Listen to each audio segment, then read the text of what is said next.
Marwadi university మంచి భవిష్యత్తు కోసం తెలుగు విద్యార్థులు ఇష్టపడే యూనివర్సిటీ. కాల్ 9059052378 9059052379.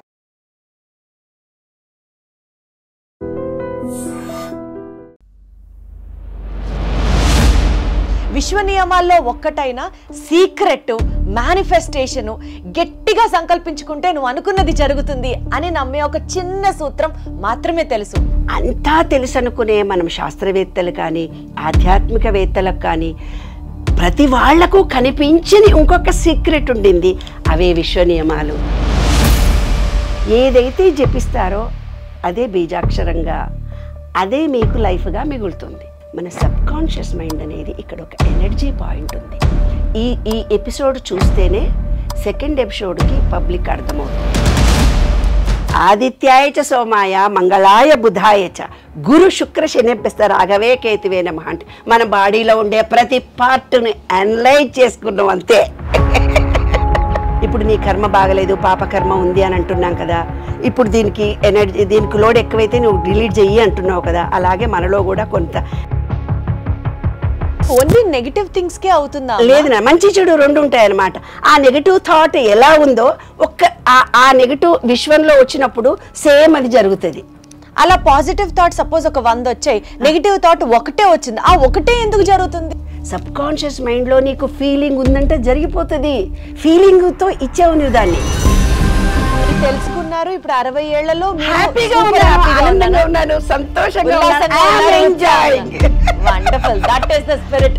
మనమందరం కూడా అదే వైబ్రేషన్ కి వెళ్దాం. చెప్పాలంటే చాలా సీక్రెట్లు చెప్పొచ్చు. ప్రతి వాళ్ళకి ఈ సబ్జెక్టుని ఇవ్వాలి. అదే అందుకోసమే నేను జన్మించాను. అదే నా జీవిత అన్వేషణలో ఫలితం.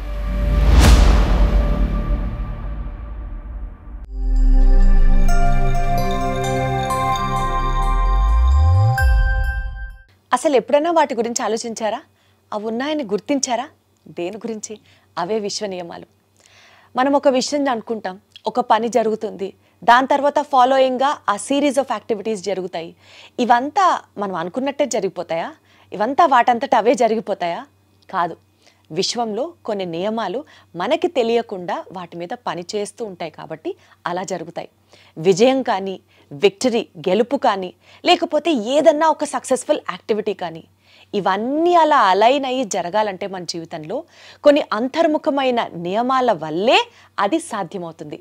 ఈ నియమాలే విశ్వ నియమాలు. నేను ఇంకొంచెం కాంప్లికేటెడ్గా చెప్పుండొచ్చు, కానీ దీన్ని ఈజీ చేసి లైఫ్లో ఏ ప్రాబ్లం ఉన్నా సరే విశ్వ నియమాలని పాటిస్తే ఆ ప్రాబ్లంని ఇట్టే దూరం చేసుకోవచ్చు అని చెప్పడానికి, అసలు ఈ విశ్వ నియమాలంటే ఏంటి, ఈ విశ్వం ఏ నియమాల మీద పనిచేస్తుంది, వీటి గురించి ఇంకాస్త డీటెయిల్డ్గా చెప్పడానికి నాతో పాటు ఉన్నారు లక్కరాజు నిర్మలమ్మ ఉన్నారు. ఒకసారి ఆవిడతో మాట్లాడదాం. అమ్మా నమస్తే. ఎలా ఉన్నారు? నాకు కూడా చాలా సంతోషంగా ఉంది మీతో ఈ టాపిక్ డిస్కస్ చేయడం. ఇన్ఫ్యాక్ట్ నాకు చాలా చాలా చాలా ఇంట్రెస్టింగ్ సబ్జెక్ట్ ఇది. ఒక్కటే తెలుసు, విశ్వ నియమాలు అని మీ ముందు వచ్చి ఈరోజు ఇలా మాట్లాడే ముందు విశ్వ నియమాల్లో ఒక్కటైన సీక్రెట్ మేనిఫెస్టేషన్ గట్టిగా సంకల్పించుకుంటే నువ్వు అనుకున్నది జరుగుతుంది అని నమ్మే ఒక చిన్న సూత్రం మాత్రమే తెలుసు. మీ ద్వారా ఇవాళ ఈ జర్నీ స్టార్ట్ చేయబోతున్నాము. నేను, నాతో పాటు మా ఆడియన్స్తో పాటు నేర్చుకునే వాళ్ళలో నేను కూడా ఉన్నాను. వాళ్ళ క్వశ్చన్స్ అడుగుతున్నానే కానీ మీరు చెప్పే ప్రతి అంశం అట్లా బాణంలాగా దిగిపోతుందని అనుకుంటున్నాను.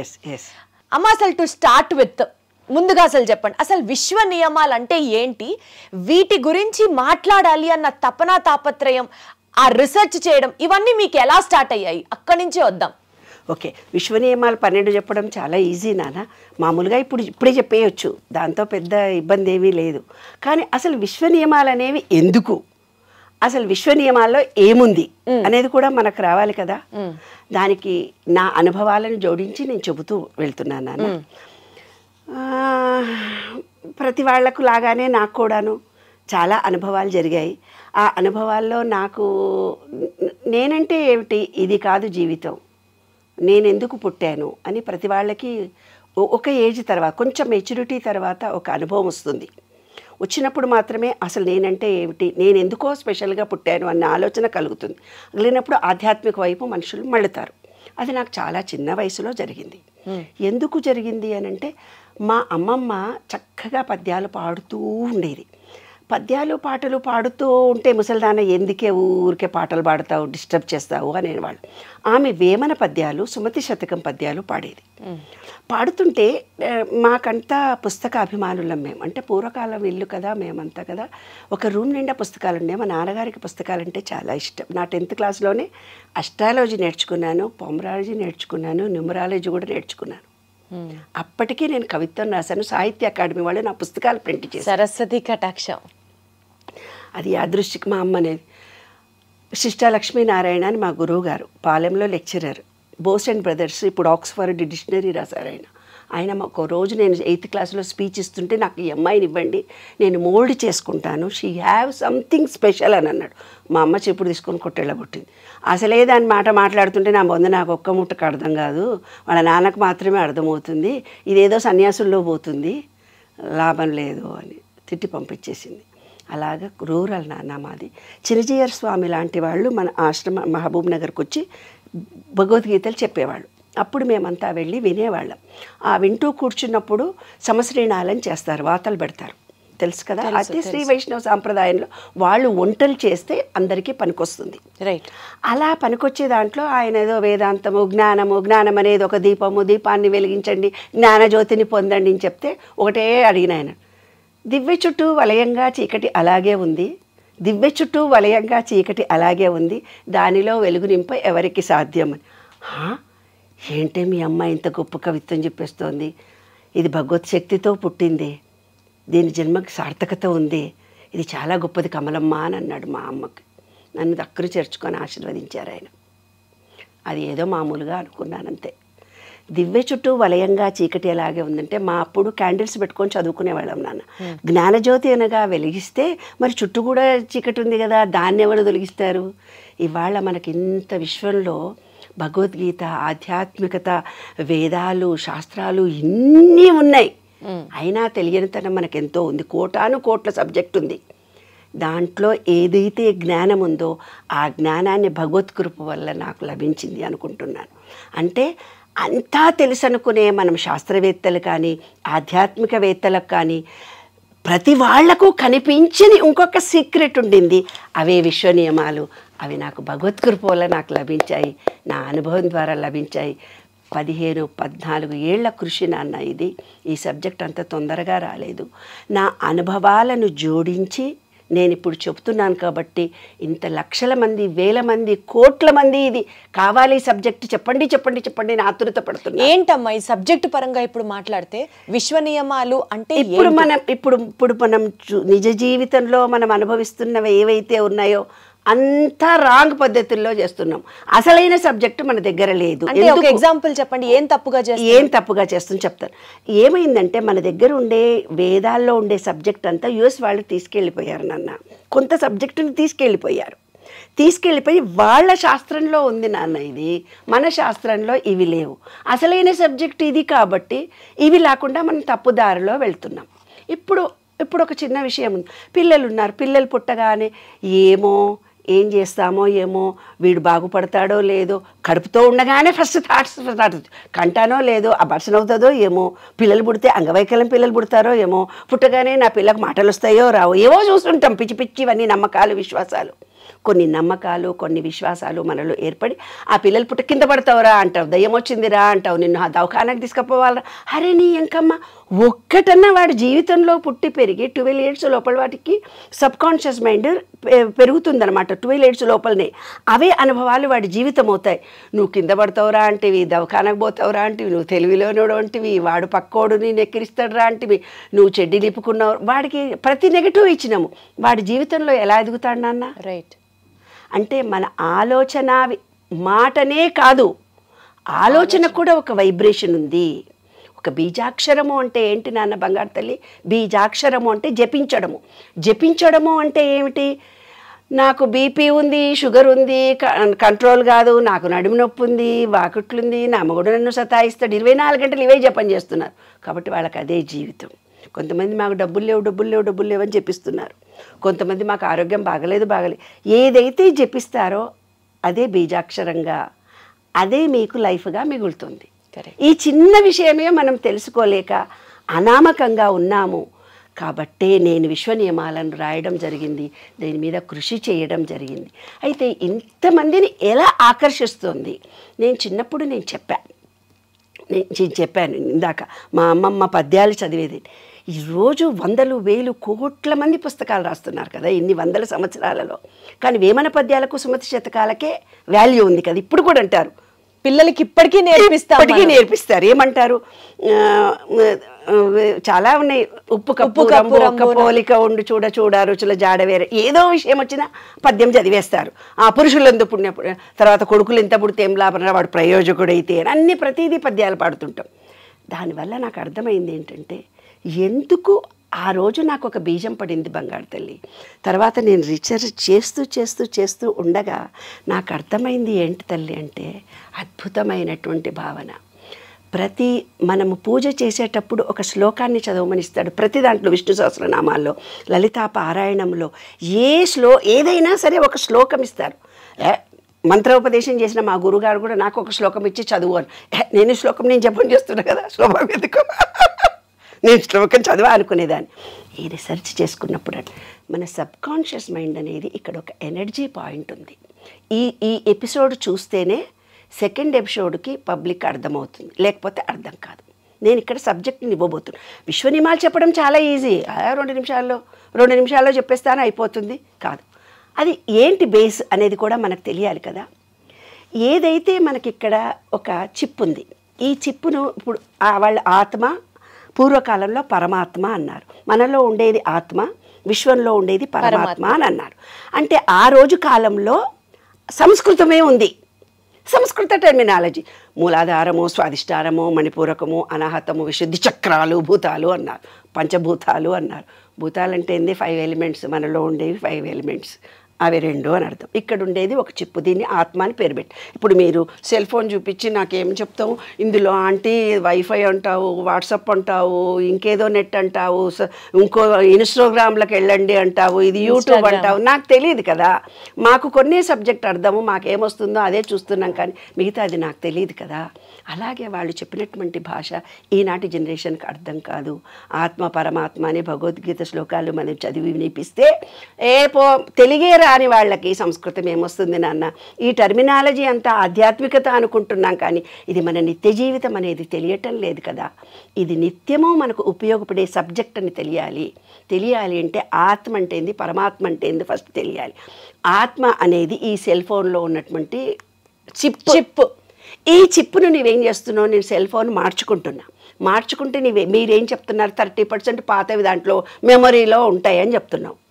అలాగే మన ఆత్మలో ఈ పాజిటివ్ చిప్పులో కూడా 30% మన పూర్వజన్మలో మనం ఏర్పరచుకున్న అనుభవాలు, నమ్మకాలు, విశ్వాసాలు ఏవో కొన్ని ఉంటాయి, కర్మలు ఉంటాయంటారే, ఆ కర్మ సిద్ధాంతం ప్రకారం అవి మీతో వస్తాయి 30%. ఇంకో 30% ఎక్కడి నుంచి వస్తాయి? ఇవాళ కులాలు అని కొట్టుకొని చచ్చిపోతున్నారు. మాది కులము, మీది. కులాలు ఇవ్వలేదు. ఈ విశ్వం స్టార్ట్ అయినప్పుడు 4గా విభజించాడు జీన్స్ని.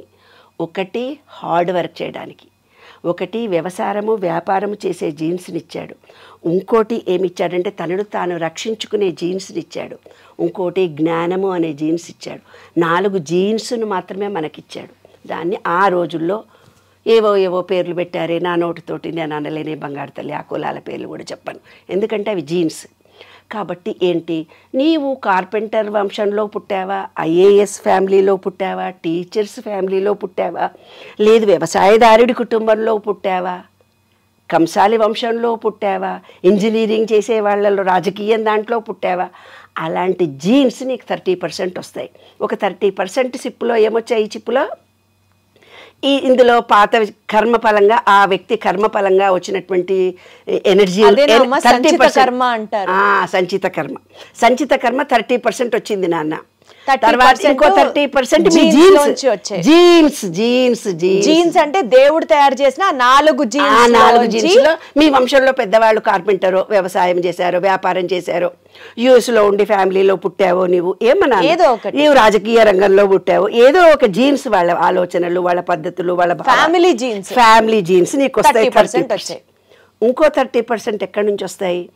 కొంతమంది ఏమో కరీంనగర్లో పెరుగుతారు, కొంతమంది విజయవాడలో పెరుగుతారు, కొంతమంది యూఎస్లో పెడతారు, కొంతమంది కాశీలో పెరుగుతారు, కొంతమంది నార్త్లో ఎక్కడో పెడతారు, కొంతమంది బెంగళూరులో. అంటే వాళ్ళు పుట్టి పెరుగుతున్నటువంటి వాతావరణంలో కొన్ని నమ్మకాలు, కొన్ని విశ్వాసాలు ఏర్పడతాయి. కొంతమందే దేవుళ్ళు ఉంటారు, అక్కడ ఉండే దేవుళ్ళు బేసికల్గా వాళ్ళ ఆచార వ్యవహారాలు, నమ్మకాలు, విశ్వాసాలు 30% వస్తాయి. వాళ్ళు పెరిగినటువంటి వాతావరణం. అంటారు కదా మన పిల్లల్ని ఏ లొకాలిటీలో పెంచుతున్నవే మంచి లొకాలిటీలో పెంచరాదు మీ పిల్లల్ని అంటాం కదా. ఆ 30% వస్తుంది. 30%, 90%. ఒక జర్నలిస్ట్కి ఇలాగే చెప్పి ఇంకోటి ఎక్కడి నుంచి వస్తుందమ్మా అన్నాడు. ఇంటెలిజెంట్ ఆయన, పొలిటికల్ జర్నలిస్ట్. ఇంకొకటి ఎక్కడి నుంచి వస్తుంది నాయన, నీ వల్లనే వస్తుంది. రోజు పేపర్ చదువుతున్నాను, వాట్సాప్ చూస్తున్నాను, ఫేస్బుక్ చూస్తున్నాను, మనం చూసిన వాటిలోంచి మనకు 10% వస్తుంది. డైలీ పేపర్ చదువుతున్నాము, ఇన్స్టాగ్రామ్ చూస్తున్నాము, ఫేస్బుక్ చూస్తున్నాము, పేపర్ చదువుతున్నాము. డైలీ మనకు జరుగుతున్నటువంటిది 10%. అదే మన ఆత్మ అనే పాజిటివ్ ఎనర్జీ చిప్. మీకు ఈజీగా అర్థం కావాలంటే ఈ సెల్ ఫోన్లో ఉన్నటువంటి ఒక పాజిటివ్ ఎనర్జీ చిప్. ఈ విశ్వంలో కూడా పంచభూతాలు ఉండే ఒక విశ్వంలో ఎనర్జీ బాగా ఉంది. ఇప్పుడు ఈ సెల్ ఫోన్ నువ్వేం చేస్తున్నావు, చిన్న చిప్పుగా ఛార్జింగ్ కావాలి దీనికి. ఏమ్మా రోజు ఛార్జింగ్ అయిపోతుంది, దీనికి ఛార్జింగ్ చేయడానికి నువ్వేం చేస్తున్నావు, ఇది పిన్ కావాలని అంటున్నావు, లేదంటే చిన్న పిన్ కావాలంటున్నావు, పెద్ద పిన్ కావాలి, నాకు ఇది సరిపోదే వేరే పిన్ కావాలి అంటాను నేను. నాలంట నీకైతే తెలుసు ఏమేమంటావో దాని పేర్లు కూడా నీకు తెలుసు. అలాంటి చిప్స్ ఉంటాయి కదా, పిన్స్ డిఫరెంట్. ఇప్పుడు వస్తుంటే కార్లో కూడా చూసినా 3-4 ఉన్నాయి. ఏదన్నా పెట్టి USB పిన్ ఒకటి ఉంటుంది, సి ఛార్జర్ ఒకటి ఉంటుంది, లైట్నింగ్ ఛార్జర్ ఒకటి ఉంటుంది, ఇట్లా చాలా రకాలు ఉంటాయి. అది సంగతి. అవన్నీ నాకు తెలియదు. అయితే అవన్నీ ఉన్నాయి కదా, కానీ కరెంటు మాత్రం ఒకటే. కరెంట్ ఒకటేగా, అదే విశ్వం అనేది కరెంటు ఒకటే. మనలో ఉండే ఈ చిప్ డిఫరెంట్ అయినప్పటికీ కూడా ఛార్జింగ్ అక్కడి నుంచే మనం చేసుకోవాలి. అవును. కాబట్టి ఈ చిప్ ఆ చిప్కి కనెక్షన్ ఎలా కలుగుతుంది అనేది ఈ విశ్వ నియమాల్లో నేను రీసెర్చ్ చేసినటువంటి అంశాలు. అయితే దానికి దీనికి అటాచ్మెంట్ ఏమ్మా అంటే విశ్వానికి మనిషికి మధ్యలో ఉండే అటాచ్మెంటే విశ్వ నియమాలు అంతే. అది ఎలా కలుపుకోవాలి అనే దాని మీద నేను చేసినటువంటి దాంట్లో నాకు దొరికినవి ఈ 12 సూత్రాలు. ఈ 12 సూత్రాలే ఉన్నాయనుకొని నేను అందరికీ చెప్పిన తర్వాత మళ్ళీ చూస్తే ఇంకో 12 సూత్రాలు కనపడ్డాయి. నిజం అట్రాక్షన్ ఆఫ్ లా వాళ్ళ దగ్గరికి వెళ్తే వాళ్ళది కొంచెం వేరే తీరు సూత్రాలు కనపడ్డాయి. ఈ 12 సూత్రాలు ఆ 12 సూత్రాలు అన్నీ ఒకటే పేర్లు మార్చుకున్నారంతే. తర్వాత ఇంకా 21 కనిపించాయి నాకు. 21 ఉన్నాయే, నాకు 12 దొరికాయి అని మళ్ళీ రీసెర్చ్లోకి వెళ్ళి మళ్ళీ అన్నీ చూస్తే అన్నీ ఒకటే, ఎవరికి తోచిన విధంగా వాళ్ళు భావించుకుంటూ వెళ్ళారు. కానీ 12 సూత్రాలే విశ్వ నియమాలు, అవే కరెక్ట్. అవి జీవితానికి అన్వయించుకుంటే 21 కాదు 31 కాదు, ఎన్ని సూత్రాలన్నా అన్ని సూత్రాల కిందికి ఇవే సూత్రాలు వస్తాయి. అది నాన్న దీనికి ప్రాక్టికల్గా నేను అనుభవించినటువంటి దాన్ని నీకు ఉదాహరణగా చెప్తాను. మరి నాకు ఇంత ధైర్యం ఎక్కడి నుంచి వచ్చింది, ఈ పుస్తకం మీరు వినండి, ఇది ఆచరించండి, ఇది ఒక గొప్ప పుస్తకం అని నేను అన్నప్పుడు దాని గురించి నాకేదో అనుభవాల ద్వారా నేను పొందినటువంటి జ్ఞానాన్ని మీకు ఇస్తేనే కదా. ఇప్పుడు లలితాపారాయణం చదువు అన్నారు. లలితాపారాయణం చదివిన తర్వాత దాని ఫలితం చదవమంటాడు. ముందు ఫలితం చదవమన్న తర్వాత లలితాపారాయణం చదవమంటే ఎంత బాగుండునే. అయ్యో ఎవరో పెద్దవాళ్ళు చెప్పారు కాబట్టి వాళ్ళు చేసిన తప్పు నేను చేయకూడదు కదా. అందుకని నేను ఇది ఏమిటి ఫలితం చెప్పిన తర్వాత అప్పుడు సూత్రాల గురించి మాట్లాడుకుందాం, నమ్మకం కలుగుతుంది. ఎగ్జాక్ట్లీ. అయితే నాకు ఫస్ట్ మా అమ్మమ్మ అని చెప్పాను కదా, ఫస్ట్ నేను మెచ్యూర్ కాకపోతే నన్ను ఎంపీసీ చదివించారు. అక్కడ ఫెయిల్యూర్ అయ్యాను, అక్కడ కూడా ఇబ్బందులు ఎదుర్కొన్నాను. అంటే ట్రెడిషన్ ఫ్యామిలీలో మమ్మల్ని అక్కడ దేవుడు అంటారనమాట. దేవుడు అని నన్ను తీసుకెళ్లి రాఘవేంద్ర స్వామికి అంకితం ఇచ్చారు. రాఘవేంద్ర స్వామికి అంకితం ఇచ్చినప్పుడు మంత్రాలయం రాఘవేంద్ర స్వామి నా ఒంటి మీదకి వచ్చేవాడు. అంటే ఏం లేదు, మంత్రం ఇవ్వలేదు, ఏం లేదు. ఓం పూజ్యాయ రాఘవేంద్రాయ సత్యధర్మరథాయ చ భజతాం కల్పవృక్షాయ నమతాం కామధేనువే అనే సూత్రమే చదువుకున్నానంతే. చదువుకుంటే నాకు భగవంతుడు అవాహనం అయ్యేవాడు. అప్పుడు బోర్డు కవిత్వం రాశాను. ఇంటర్మీడియట్లో నన్ను జాయిన్ చేశారు మా నాన్నగారు. చేస్తే అన్ని సబ్జెక్టులు ఫెయిల్ అయ్యాను అంతకుపురం. తర్వాత అన్ని సబ్జెక్టులో గొప్పగా వచ్చాను. స్టేట్ ర్యాంక్లో మహబూబ్ నగర్ డిస్ట్రిక్ట్లో మొట్టమొదటి ఎంపీసీ ఆడపిల్లని. ఆల్ డిస్ట్రిక్ట్స్లో మొత్తం లెక్కల టీచర్ రావాలంటే వేరే బాయ్స్ స్కూల్ నుంచి వచ్చి ఆడపిల్లల స్కూల్లో చెప్పాలి. మా అన్న పక్కన ఇలా కూర్చోకూడదు, ట్రెడిషనల్ ఫ్యామిలీ. నాన్న పక్కన కూర్చోకూడదు. ఇలా మెచ్యూర్ కాని వాళ్ళని దేవుడని పూజ చేస్తారు. అలా నాతోటి మందులు ఇప్పించేవాళ్ళు అందరికీ. ఇంకా ఆవులు ఇంట్లో ఉండేవి, ఆవులకు డెలివరీ జరుగుతుండేది. మా అమ్మమ్మనేమో ఆ బిడ్డకు పాలు పట్టడము, నాదేమో మాయి పట్టుకొని వెనక కూర్చొని మాయి పట్టాలి. అది మాయి తింటుందట ఆకలేసి, డెలివరీ అయిన బేబీ బాలెంత ఆకలేస్తుందట. ఆకలేస్తే ఆ మాయి తింటే పాలు ఉండవట, పాలు ఎండిపోతాయట. అందుకని ఆ మాయి దగ్గర గంప పట్టుకొని కూర్చునేదాన్ని. అలా ట్రెడిషనల్ ఫ్యామిలీలో ఆధ్యాత్మికతకి ఈ జీవితానికి మధ్యలో ఎన్నో చూస్తూ ఒడిదుడుకులను ఎన్నో ఎదుర్కొంటూ చూసుకుంటూ వచ్చాను తల్లి. వచ్చిన తర్వాత మ్యారేజ్ చేశారు. మ్యారేజ్ జీవితంలో కూడా నేను ఆయన ఈస్ట్ గోదావరి, నేనేమో పాలమూరు తెలంగాణ పోరిని. ఇక్కడికి అక్కడికి కుదరలేదు, చాలా గొడవలు. పెళ్లి చేసుకున్న 10 నిమిషాలలోనే గొడవలు జరిగిపోయాయి. అమ్మ బాబోయ్. ఇక విడిపోయామో అని అనుకున్నారు. నేను ఒక్కదాన్ని ధైర్యం చేసుకొని బీఎస్సీ బీఈడీ చదివితేనే పెళ్లి చేసుకుంటానన్నారు వాళ్ళు. బీఎస్సీ బీఈడీ ఉన్నందుకు పెళ్ళయింది. కానీ అన్నీ గొడవలే, ఎక్కడ సాటిస్ఫాక్షన్ లేదు లైఫ్లో. అప్పుడు నేను మా నాన్నగారు జాతకాలు చెప్తారు కదా, వేరే ఒక ఆయన నా చెయ్యి చూసి నీకు భర్తతో సుఖం ఉండదు, నీకు ఇష్టమేనా, లేకపోతే నీకు ఆడపిల్లగా నీకు బయట జీవితం చాలా, ప్రతి మగవాడు నిన్ను చూసి ఇట్లా చేతులు వేస్తాడు, నీవు మాత్రం ఒక గొప్ప ఆధ్యాత్మిక వేత్త అవుతావు నీ జీవితంలో, నాన్నతో పాటే మీ నాన్నగారి కోరిక నిన్ను పంపించడం ఇష్టం లేదు, నువ్వు ఇక్కడే ఉండాలి అని అన్నారు.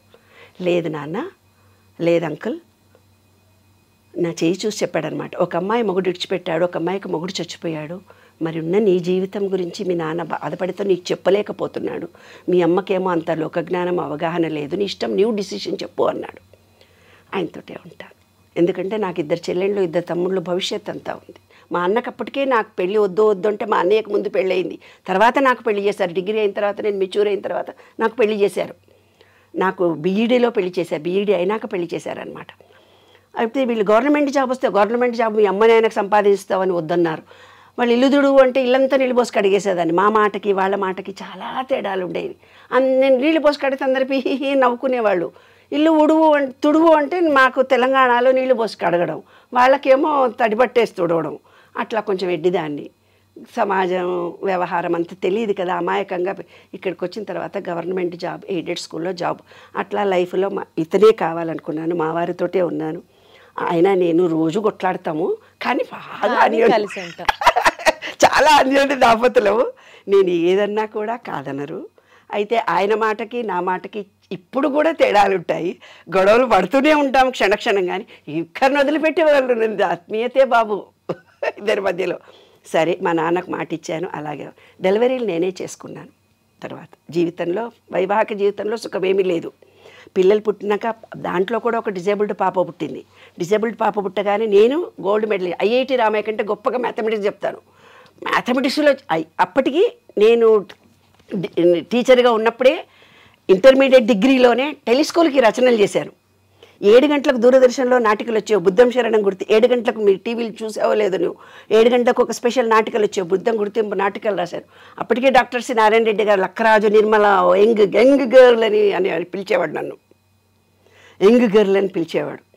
అట్లా రేడియోలో టీవీలో ఆకేళ్ల గారు, అలా ఆ చిన్న వయసులో డిగ్రీలోనే నాకు ఇంతమంది పెద్ద పెద్ద వాళ్ళ పరిచయాలు. కవిత్వము, సాహిత్య అకాడమీ వాళ్ళే నా బుక్స్, పుస్తకాలు రాస్తే నీవెవరో నేనెవరో, గెట్ అవుట్ మా అత్తగారు వాళ్ళకి. ఎందుకంటే వాళ్ళకు అవగాహన సాహిత్యం మీద లేదు, సామాజిక విలువలకు మాత్రమే తెలిసినటువంటి వ్యక్తులు వీళ్ళు.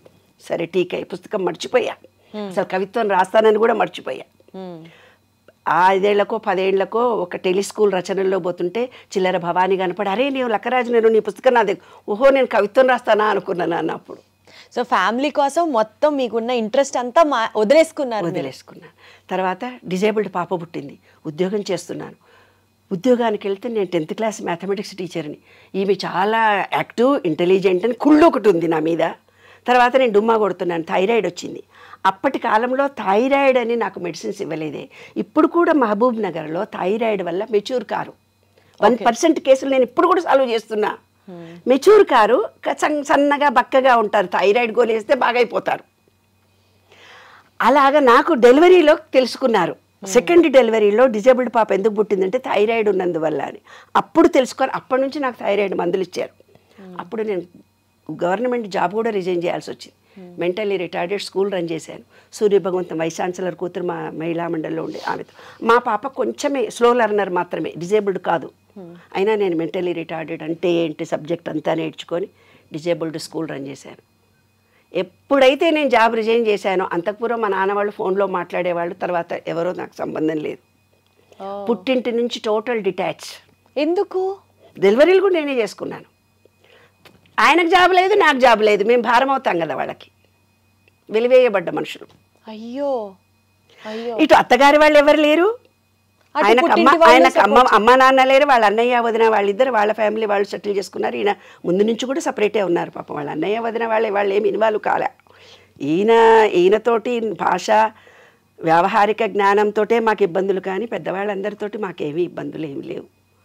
అట్లా వీళ్ళతో ఈయనతో అండర్స్టాండింగ్ కష్టం. అంటే వాళ్ళు మర్యాద చేసేది వీళ్ళకి తెలీదు, వీళ్ళు చేసేది వాళ్ళకి. తెలంగాణ వ్యవహారం వేరే ఉంటుంది కొంచెం, దాంతో ఇబ్బందులే తప్ప ఇంకేం లేదు. అయితే ఇప్పుడు డెలివరీలు కూడా వీళ్ళు లేరు వాళ్ళు లేరు. డెలివరీ నేనే వెళ్ళి నాకే డెలివరీలు నేనే చేయించుకున్నాను. సెకండ్ డెలివరీకి మాత్రం మా అమ్మ వాళ్ళు అప్పుడు ఇల్లు కట్టుకున్నాను. ఇల్లు కట్టుకుంది ఇది అని అప్పుడు వచ్చారు. వస్తే ఏదో డెలివరీ అని డెలివరీ చేస్తే సీమంతం చేయండి అంటే, నీకు సీమంతం కూడా చేయాలనా, నువ్వు మీ బిడ్డలు బిచ్చమెత్తుకోవాలన్నారు. నన్ను సీమంతం చేయలే. అందుకే నేను 1000 మందికి సీమంతం చేస్తున్నా, రోజు 100 మందికి సీమంతం చేశాను ఈ రోజు. అలా జీవితంలో కొన్ని అనుభవాలు, ఆటుపోట్లు. తర్వాత మెంటలీ రిటార్డెడ్ స్కూల్ రన్ చేశాను. 2 బిడ్డల పెళ్ళిళ్ళల్లో ప్రాబ్లమ్స్ వచ్చాయి. ఆ స్కూల్ కూడా తీసేసి వేరే వాళ్ళకి ఇచ్చేసాను. అప్పుడు నాకు అర్థమైపోయింది, ఇది కాదు, ఏదో ఉంది నా జీవితం. Specialist, I am a specialist.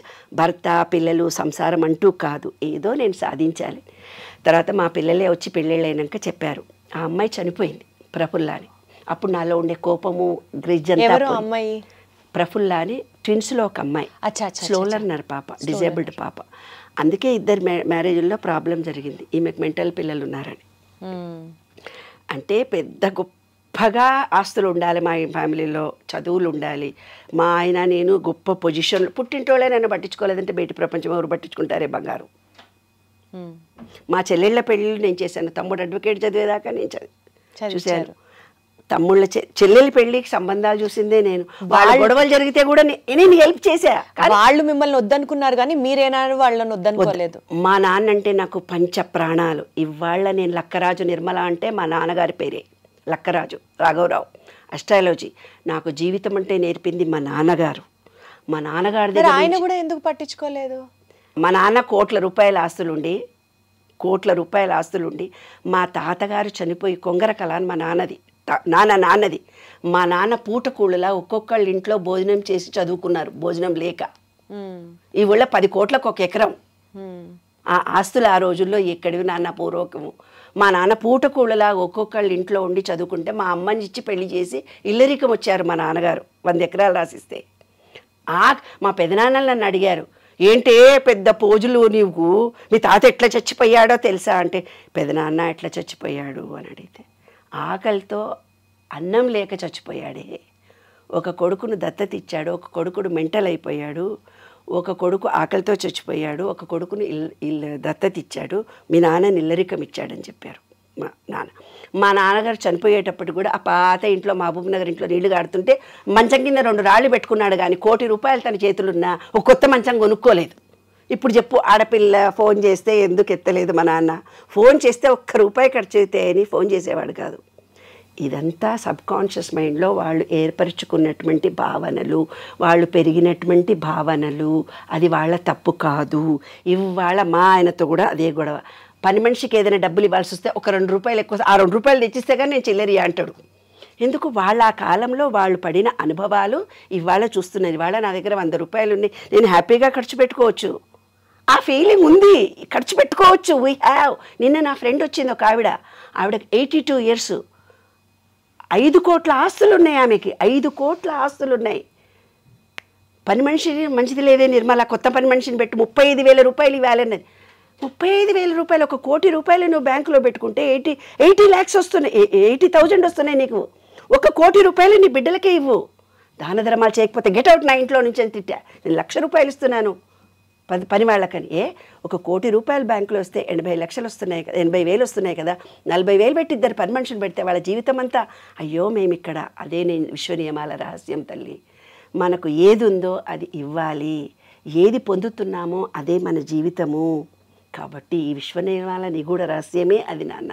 కాబట్టి ఎవరైతే మూఢ విశ్వాసాలతో ఉన్నారో, ఇవాళ ఎవరైతే నమ్మకంతో ఉన్నారో, ఎవరైతే ఆస్తులు ఆడపిల్లలకి ఇవ్వకుండా చేస్తున్నారో, మేమే తినాలి, ఆడపిల్లలకు ఆస్తులు ఇవ్వద్దు అనుకుంటారు.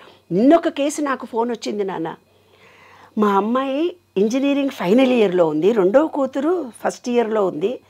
2 పిల్లలు ఎలా అంటే కొడతారు, తిడతారు, అరుస్తారు, పిండి ఏది ఉంటే అది చేతిలో పెట్టి కొడతారు. అంటే మీ ఆయన ఇట్లనే ఉన్నాడా అంటే అవును. అంటే మరి జీన్స్ దానికి నువ్వేం చేస్తావు? కాబట్టి ఈ 3 నేను చెప్పే బేసిక్స్లోనే సగం సబ్జెక్ట్ వస్తుంది నాన్న. ఫస్ట్ ఈ చిప్ అని చెప్పిన దాంట్లో సగం సబ్జెక్ట్ వస్తుంది. తర్వాత అనుభవాల ద్వారా నేను చెప్పి జోడించి మీకు ఇస్తున్నటువంటి దాంట్లో 30% వస్తుంది. తర్వాత సబ్జెక్టుని ఎలా ఇంప్లిమెంట్ చేసుకోవాలో 30% ద్వారా వచ్చి విశ్వ నియమాలను ప్రపంచంలో అందరికీ ఇవ్వదలుచుకున్నా. అప్పుడు మా అమ్మాయిలు వచ్చి షూస్ వేసుకొని నీ ఉస్మానియా యూనివర్సిటీలో వాకింగ్ వెళ్ళు మమ్మీ, నీకెప్పుడో 20 ఏళ్ల క్రితమే బొక్కలన్నీ అరిగిపోయాయి, అనేబుల్ టు వాక్. పిల్లల పెళ్ళిళ్ళప్పుడు కూడా నేను కుర్చీ మీద కూర్చొని పెళ్లి చేశాను. అలాంటిది నేను ఇవాళ ఇంత బాగా ఉన్నాను అని అంటే ఆ విశ్వంతో. అందరూ ఉస్మానియా యూనివర్సిటీ లోపల వెళ్ళి చదువుకున్నారు. నాకు ఎంఎస్సీ ఫిజిక్స్ వస్తే మా అమ్మ వాళ్ళు చదివించక మా సార్ను కొట్టి తిట్టేలా కొట్టారు కదా. ఉస్మానియా యూనివర్సిటీ బయట 12 సూత్రాలు నాకు అవగాహన. ఇవాళ నేను ప్రకృతితో మాట్లాడతాను.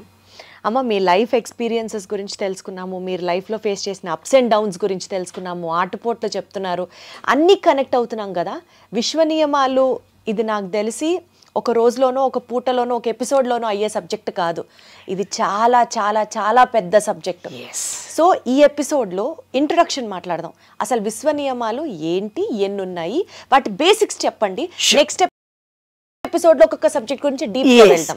అనుభవాలను, ఎక్స్పీరియన్సెస్, వాటిని గురించి ఎగ్జాక్ట్లీ కరెక్ట్. అలా వాకింగ్ వెళ్తున్నప్పుడు అడిగారనమాట, మీరు లోపలికి రండి మేడం, చాలా బాగుంటుంది. అబ్బో నేను రానురా బాబు అని అన్నాను. నాకు గాజులు వేసుకుంటాను, 5:30కే వస్తాను అన్నాను. అంటే వాళ్ళు ఏమన్నారు తెలిసిన, ఏం లేదు మేడం మీరు రండి బాగుంటుంది, చాలా బాగుంటుంది, నెమళ్ళు అవి ఉన్నాయి అన్నారు. సరే అనుకొని 2వ రోజు నుంచి ఒక ఊర కుక్క నా వెంట పడ్డం మొదలుపెట్టాడు. ఒక ఊరి కుక్క. ఆ ఊరి కుక్క నేను 3 కిలోమీటర్లు పోతే 3 ఉంటారు, 6 కిలోమీటర్లు పోతే 6 ఉంటాడు. నేను కూర్చుంటే కూర్చుంటాడు, నిలబడితే నిలబడతాడు. అరే నువ్వు నాకు ఇంజక్షన్లు తీసుకోరా, నా మీద పడుతున్నావు ముద్దు పెట్టుకొని అని. అప్పుడు వీళ్ళందరూ సెక్యూరిటీ వాళ్ళు అందరూ అన్నారు, నేను ఒంటరిదాన్ని రేపటి నుంచి రాను అన్నావు కదా, దేవుడు నీ కోసం పంపించాడని. 2 గంటలకు పోయినా వస్తాడు, 3 గంటలకు పోయినా వస్తాడు, 6 గంటలకు పోయినా వస్తాడు. నేను కారు హారన్ కొట్టగానే వచ్చి కన్నీళ్లు పెట్టుకొని రోడ్డు మీద బయట నిలబడి చూస్తాడు. చిలకలు మాట్లాడతాయి, పక్షులు మాట్లాడతాయి, విశ్వంని నేను ఇలా ఏదడగానే అది ఇచ్చేస్తుంది. ఆ స్థితికి నేను వచ్చాను కాబట్టి ఇంత ధైర్యంగా మీకు చెప్తున్నాను. విశ్వ నియమాలు అనేవి విశ్వంలో మనం ఏమడిగితే అది సాధించుకోవచ్చు. ఇప్పుడు మనం ఉన్న పరిస్థితి కర్మను నివృత్తి చేసుకోవాలి అని అంటే చిన్న ఎగ్జాంపుల్ చెప్పేస్తాను. చిన్నదొకటి చెప్పండి. అది మీ షార్ట్లోకి వరకు వచ్చేస్తుంది. సరే చెప్పండి. ఆదిత్యాయ చ సోమాయ మంగళాయ బుధాయ చ గురు శుక్ర శనిభ్యస్త రాఘవే కేతవే నమః అనమంటారు కదా. నవగ్రహాలు అంటారు కదా. విశ్వంలో పంచభూతాలు, మనలో పంచభూతాలు ఉన్నాయి కదా. ఈ చిన్న పాయింట్ చెప్తేనే మీకు అర్థమైపోతుంది. నవగ్రహాలు మనలో ఉన్నాయి, మనలో ఉండే దానిని ప్యూరిఫై చేసుకుంటే నవగ్రహ దోషం పోతుంది. ఆదిత్య అంటే సండే అంటే మన సహస్రార చక్రం, మండే అంటే మన ఆజ్ఞా చక్రం వైట్గా ఉంటుంది, ట్యూస్డే అంటే విశుద్ధి చక్రం, థర్స్డే అంటే హార్ట్ చక్ర గ్రీన్, థర్స్డే అంటే గురువారం ఇవాళే సూర్యుడు డైజెషన్ కెపాసిటీ, ఫ్రైడే అంటే మన యూట్రస్, శుక్ర మహర్దశ ఉంటేనే పిల్లలు పుడతారు, శుక్ర కణాలు అని సైన్స్లో చెప్తారు, అది మన యూట్రస్, మగాళ్ళకు కూడా యూట్రసే. దాని తర్వాత మూలాధారము సాట్రన్ శని. ఆదిత్యాయ చ సోమాయ మంగళాయ బుధాయ చ గురు శుక్ర శని అంటే మూలాధారం ఓంకారం. రాఘవే కేతువే నమః. రాఘవే అంటే మన కంప్యూటర్ తలకాయ మాత్రమే, దానికి ఉండదు. కేతు అంటే మన కాళ్ళు మాత్రమే. కాబట్టి ఆదిత్యాయ చ సోమాయ మంగళాయ బుధాయ చ గురు శుక్ర శనిభ్యస్త రాఘవే కేతువే నమః అంటే మన బాడీలో ఉండే ప్రతి పార్ట్ని అనలైజ్ చేసుకున్నాం అంతే. ఆ ఎన్లైట్ చేసుకునే ప్రాసెస్ ఈ విశ్వ నియమాలతో కనెక్ట్ కనెక్ట్. విశ్వ నియమాలు మొత్తం చెప్పమంటే నేను ఇప్పుడు చెప్పేసి క్లోజ్ చేద్దాము, చెప్దాం. ఎందుకంటే ఒక ఎపిసోడ్ స్టాప్ అవుతుంది. ఎగ్జాక్ట్. నేను చూసి చెప్పాలి, ఎందుకంటే ఇంగ్లీష్ టర్మినాలజీ నాకు కరెక్ట్గా రాదు. ఆ టర్మ్కి ఒక్కటి తప్పు చెప్పినా ఎంతోమంది 1000 మంది చూసినప్పుడు నన్ను తప్పుగా చెప్పొద్దు. భావన తెలిస్తేనే చెప్పాలి, కరెక్ట్గా ఉంటే చెప్పాలి, అనుభవంతో చెప్పాలి. అప్పుడే ప్రతి వాళ్ళ చక్కగా చూసే చెప్పండి. ఫస్ట్ దైవిక ఏకత్వం, లా ఆఫ్ డివైన్ వన్నెస్. అంటే లా ఆఫ్ డివైన్ వన్నెస్ అంటే ప్రతిదీ పరస్పరం అనుసంధానంగా ఉంటుంది. మన కర్మలు, ఆలోచనలు, చర్యలు విశ్వంపై ప్రభావం చూపిస్తాయి. దైవి ఏకత్వ నిబంధన తెలుగులో ట్రాన్స్లేషన్ చేస్తే law of oneness, divine oneness అంటే ప్రతి జీవిలో ప్రాణి ఒకటే అన్నారు. దాన్ని ఇంకా ఎలాబరేషన్ చేసి మీకు అందరికి అర్థమయ్యేటట్టుగా నేను చెప్తాను. తర్వాత లా ఆఫ్ వైబ్రేషన్, రెండవది కంపన నిబంధన. అంటే ఏంది? ప్రతి వస్తువుకి, నేను ఇందాక చెప్పాను, ఆలోచనలకి, మనలో ఉండే భావనలకి ఎక్కువ తక్కువ ఒక ఫ్రీక్వెన్సీ అంటే తరంగ ధైర్యం ఉంటుంది. సైన్స్ స్టూడెంట్స్ అయితే ఈజీగా అర్థమైపోతుంది నాన్న. మూడవది law of action.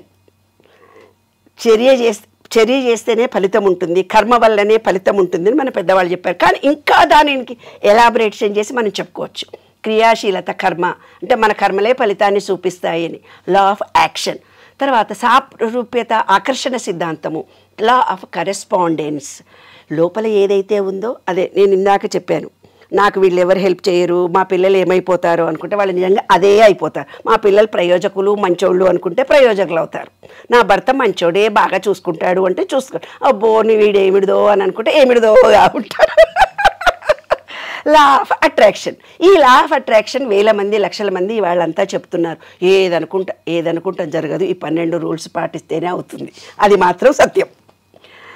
Law of perpetual and transmutation energy అంటే నిలుపుదల లేదా పరిమితి కలిగినటువంటిది. ఏంటంటే శక్తి నిరంతరం మారుతూ పోతుంటుంది. అంటే ఏంటిది? పాజిటివ్ ఎనర్జీని నెగిటివ్గా, ఇప్పుడు నీ కర్మ బాగలేదు, పాపకర్మ ఉంది అని అంటున్నాం కదా, ఇప్పుడు దీనికి లోడ్ ఎక్కువైతే నువ్వు డిలీట్ చెయ్యి అంటున్నావు కదా, అలాగే మనలో కూడా కొంత నెగిటివ్ ఎనర్జీ వచ్చినప్పుడు డిలీట్ అయితే ఛార్జింగ్ చేసుకోవాలి. అది కూడా నేను చెప్తాను. సరే. తర్వాత law of cause and effect. ప్రతి చర్యకు ప్రతిచర్య ఉంటుంది.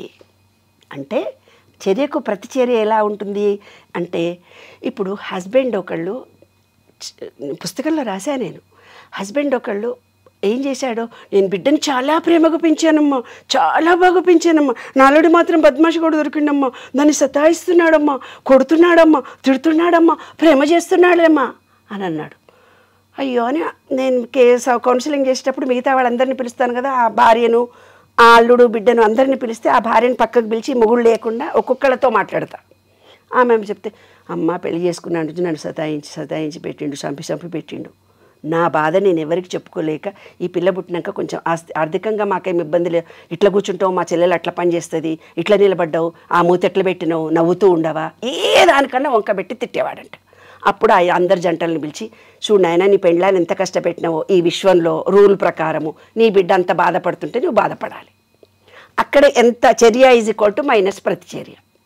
ఒకవేళ కొడుకులే ఉన్నారు అనుకుందాం, ఇలాగా భార్యని హింసించాడు, కొడుకులే ఉన్నారు, తనకి ఏ కోడల మీద ఇష్టమైంది ఆ కోడలు, లేదా ఆయనకు చెల్లెలు ఇష్టమైతే చెల్లెలు, లేదా ఆయనకే కోడలు అంత బాధ పెడుతుంది, కోడలే ఈ భార్యని ఎంత ఇబ్బంది పెట్టిందో అంత ఇబ్బంది పెడుతుంది, ముందు భార్య చచ్చిపోతుంది. ఇలా జరుగుతుంది. చర్య ఈజ్ ఈక్వల్ టు మైనస్ ప్రతిచర్య. ఇలా చాలా లోతులైన భావాలు ఉన్నాయి. లా ఆఫ్ కాంపన్సేషన్, పునరుత్పత్తి, పరివర్తన. మన క్రియలు ఫలితంగా సమానమైన ఫలితాన్ని మనం అనుభవిస్తాము. ఇది ఒక న్యాయ నిబంధనలు ఇవన్నీ. లా ఆఫ్ రిలేటివిటీ, ప్రతిదానిని ఇతర విషయంతో పోల్చినప్పుడే అర్థమవుతుంది. ఇప్పుడు నేను ప్రతిదీ పోల్చి చెప్తున్నాను కదా, అలాగా ప్రతి ఆలోచన ఒక ఆలోచనకి పొంతన రిలేటివిటీతో ఉంటుంది. అంటే మంచి ఉంటే చెడు ఉంటుంది, చెడు మంచి రిలేటివిటీ కలిగి ఉంటుంది ప్రస్తుత పరిస్థితిపైనే. ఇవాళ నేను బాగా డబ్బులున్నాయండి, ఇవాళ లాస్ అయిపోయినా అంటున్నావు. ఎలా లాస్ అయ్యావు? నీవు లాస్ అనేది ఉంది అని నీ మనసులో ఉంది, అందుకే ఇవాళ లాస్ అయినావు. మా భర్త పచ్చిగా చూస్తలేడు అమ్మారో గారు ఫోన్ అరే నీ ఎంకన్నా నీ భావనలో ఏదో ఒక రోజు అది తలిచింది. అందుకే నా కొడుకు మంచిగానే ఉండే, ఇప్పుడే డిప్రెషన్. అది ఓన్లీ నెగిటివ్ థింగ్స్కే అవుతుందా? లేదు నా మంచి చెడు రెండు ఉంటాయన్నమాట. ఆ నెగిటివ్ థాట్ ఎలా ఉందో ఆ నెగిటివ్ విశ్వంలో వచ్చినప్పుడు సేమ్ అది జరుగుతుంది.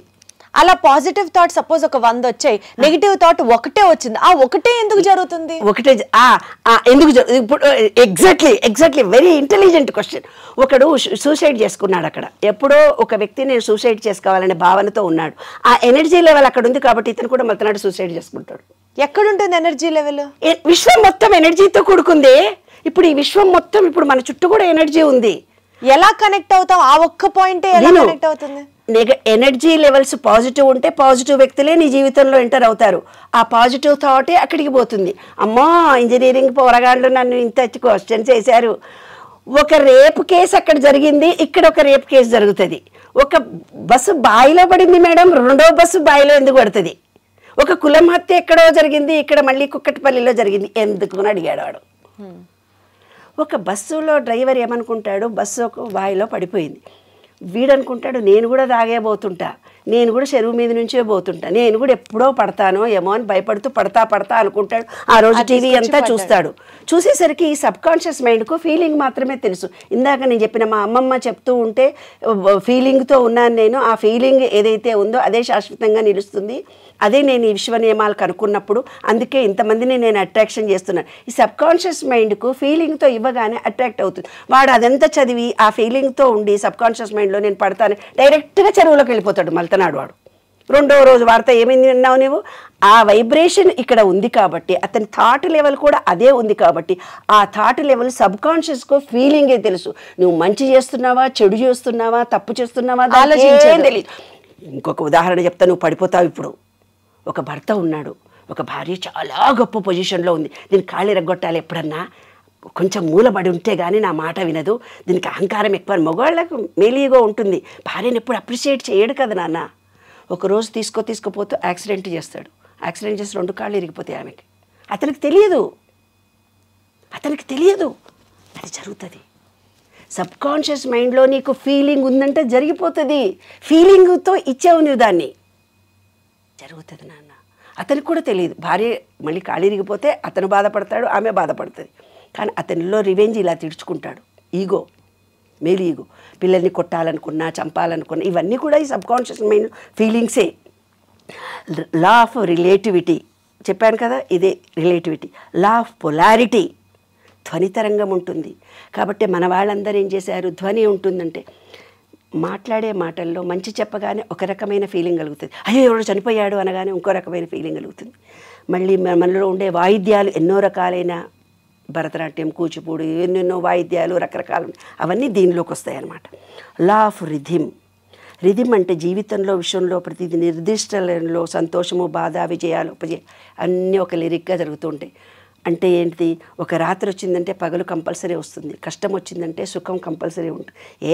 నారిబోసినోడు నీరుపోయాడా, రాత్రి వచ్చిందంటే పగలు రాదా? ఊరోళ్ళు ఎంత బాగా చెప్తారమ్మా. నాకు తెలియకపోతే ఒకరోజు ఇదే విషయం విచిత్రంగా విన్నాను తల్లి. మేము ఇల్లు కట్టుకుంటున్నాము, అన్ని ఊరిని అప్పులే అయిపోయినాయి, అప్పులు తీర్చలేకపోతున్నాము. ఎవరో ఊరామె పనుళ్ళు ఎవరో వస్తే నేను అన్నాను, ఏమై వాళ్ళ పైసలు వస్తున్నాయి, రేపు అయిపోతున్నాయి.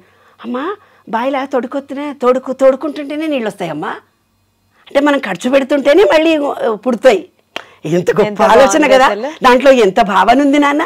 మనం వినేటందుకు చాలా ఇంతే ఉంది, కానీ అందులో అంతరార్థం ఇంతుంది కదా. కాబట్టి ఎనర్జీ లెవెల్స్ మారుతూ పోతుంటుంది. రాత్రి పగలు, చీకటి పగలలాగా సుఖ దుఃఖాలు.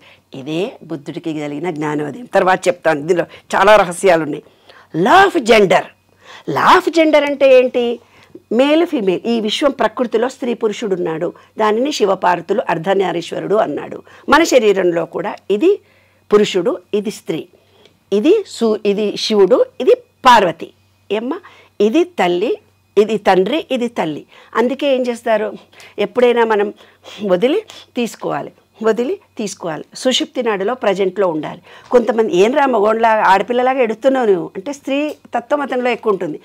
మొగరాయిలా ఉన్నావు నువ్వు అంటే పురుషతత్వం అమ్మాయిలో ఎక్కువ ఉంటుంది. దాన్ని బ్యాలెన్స్ చేసుకోవాలి. ఇవే 12 laws. దీని గురించి గొప్ప గొప్పగా మంచి మంచి ఆలోచనలు, మంచి మంచి భావాలు మీరు ఏమనుకుంటే జరగచ్చు. మీ జీవిత విధానాన్నే మార్చుకోవచ్చు. జీవిత విధానాన్ని మార్చుకోవడంతో పాటు క్వాలిటీ ఆఫ్ లైఫ్ ని కూడా పెంచుకుందాం ఈ 12 laws తో. ఎగ్జాక్ట్లీ దుఃఖం లేకుండా సుఖమయ జీవితాన్ని మనము పొందుతూ. అమ్మ ఒక్కటి చెప్పి ప్రోగ్రామ్ ని కంక్లూడ్ చేద్దాం. ఇవాళ ఎపిసోడ్ ఇన్ని లాస్ చెప్తున్నారు, జీవితంలో ఎలాంటి సమస్యను అధిగమించవచ్చు అంటున్నారు, క్వాలిటీ ఆఫ్ లైఫ్ని మెరుగుపరచుకోవచ్చు అంటున్నారు, ఎన్నో సమస్యలకి సొల్యూషన్ ఉందంటున్నారు. మీరు చెప్పిన మీ లైఫ్ ఎక్స్పీరియన్సెస్లోంచి మీరు క్రియేట్ చేసినటువంటి ఈ 12 లాస్ని మా అందరికీ చెప్తున్నారంటే మీరు కూడా ఫాలో అవుతారు కదా? 100% ఫాలో అయ్యి అనుభవాన్నే ఇస్తున్నారు కదా. ఇప్పుడు చెప్పండి, ఇప్పుడు మీకు అసలు జీవితంలో సమస్యలు లేవా? చెప్పాను కదా తల్లి ముందు నుంచి. ఇప్పుడు ఏం సమస్యలు లేవు. అది నేను అంటా, ఆ సమస్యలో ఎగ్జాక్ట్లీ క్వశ్చన్. ఎంత మంచి క్వశ్చన్ అడిగా. You are very intelligent. ఒక అమ్మాయి ఫోన్ చేసి నన్ను అడిగిందే, ఏ మేడం ఎప్పుడు వచ్చింది మీకు ఈ జ్ఞానం అంటే 60 ఏళ్ళకి వచ్చింది అని అన్నాను. అంటే మాకు ఇప్పుడు 45 ఏళ్ళు అంటే నువ్వు చాలా అదృష్టవంతురాలివి. నా జీవితం కనుక ముందే వచ్చి ఉంటే, ఈ జ్ఞానం తెలుసుంటే నా లైఫ్ టర్నింగ్ ఇంకో రకంగా ఉండేది. ఎగ్జాక్ట్లీ చిన్న వయసులో మీకు అందరికీ తెలుసుకునే అవకాశం ఈ విశ్వాన్ని మనం ఏమడిగినా ఇస్తుంది. ఈ విశ్వ నియమాలు తెలిసి ఆ దారిలో మనము వెళితే ప్రతిదీ సులభం అవుతుంది. మీరు తెలుసుకున్నారు. ఇప్పుడు 60 ఏళ్లలో ఉన్నాను, సంతోషంగా wonderful. That is the spirit. మనమందరం కూడా అదే వైబ్రేషన్కి వెళ్దాం. చెప్పాలంటే చాలా సీక్రెట్లీ చెప్పొచ్చు. ఇల్లు కావాలంటే ఇల్లు వచ్చింది, డైమండ్ నెక్లెస్ కావాలంటే వచ్చింది, ఎండి కంచోలు కావాలంటే వచ్చాయి. అమ్మ సాయంత్రం మా ఇంటికి వస్తారు మీరంతా. డైమండ్లు, వెండ్లు, ప్లాటినంలు కాకుండా కోరికుందే నాకు ఈ విశ్వ నియమాలను విశ్వవ్యాప్తం చేసి మీకందరికీ సబ్జెక్ట్ ఇవ్వడం నా చివరి కోరిక. ప్రతి వాళ్ళకి ఈ సబ్జెక్టుని ఇవ్వాలి. అదే అందుకోసమే నేను జన్మించాను. అదే నా జీవిత అన్వేషణలో ఫలితం. తథాస్తు. సో అది మీ ద్వారా మేమందరం కూడా విని తెలుసుకొని జీవితంలో పెద్ద పెద్ద మెటీరియలిస్టిక్ డిజైర్స్ గురించి నేను మాట్లాడలేదు. బేసిక్ సంతోషంగా ఉండగలిగితే అంతకన్నా కావాల్సింది ఏం లేదు. సో అవన్నీ మీ ద్వారా తెలుసుకోబోతున్నాం అన్నందుకు చాలా ఎక్సైటెడ్ గా ఉంది. ఈ ఎపిసోడ్ ని ఇక్కడితో కంక్లూడ్ చేస్తున్నాం. నెక్స్ట్ ఎపిసోడ్ ఎప్పుడా అని మీతో పాటు నేను వెయిట్ చేస్తాను. అమ్మని మళ్ళీ కలుద్దాం. Thank you. నేను కూడా క్యూరియాసిటీతో మీకు ఇంకా కొత్త కొత్త విషయాలు చెప్పాలని ఆతృతతో ఉంది. నెక్స్ట్ ఎపిసోడ్ లో మళ్ళీ కలుసుకుందాం. కొత్త కొత్త విషయాలు మనం షేర్ చేసుకుందాం. 100%. థ్యాంక్ యూ సో మచ్ అమ్మా. ఉంటాను.